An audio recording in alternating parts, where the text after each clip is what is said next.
So on the 1st of January last year, a £10 accumulator on Brexit, Leicester City and Trump becoming US president would have made you 24 million quid. It was a great year.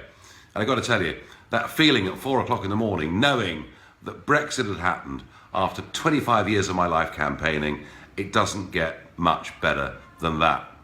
I went on from there to visit the USA 7 times. I went across and supported Trump in his campaign. That was a big win.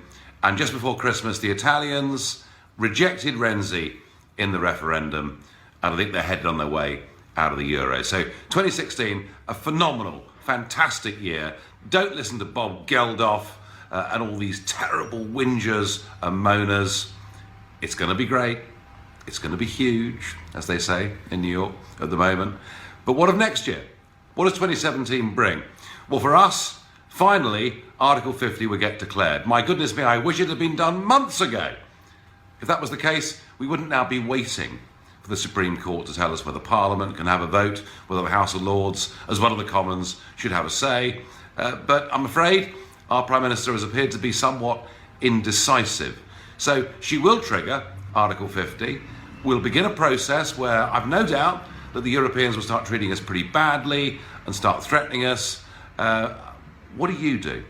Keep ringing in to all the chat shows. Keep the pressure on your local MP. Keep writing to the newspapers. And when it comes to elections, any form of election, well, you must only vote for candidates that genuinely want Britain to leave the European Union. And when people tell you, oh, well, of course, UKIP's work is done, no, it's not. Not by a long chalk. UKIP, without us, there wouldn't have been a referendum. Without us, we couldn't have won the referendum.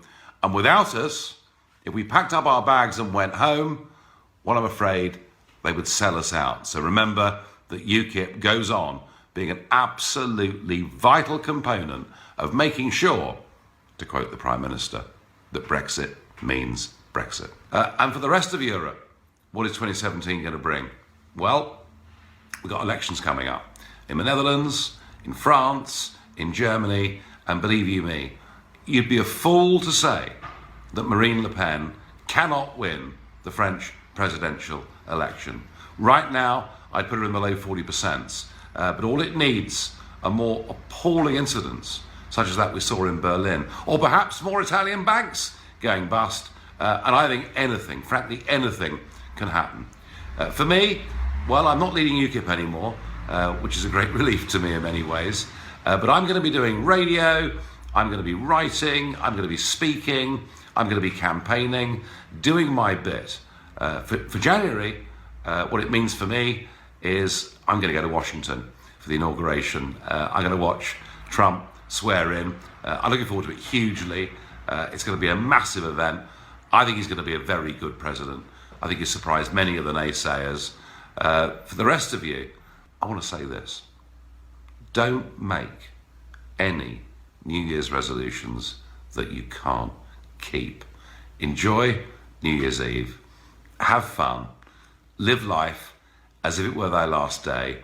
Celebrate our successes in 2016 and look forward to the revolution rolling into 2017. Happy New Year.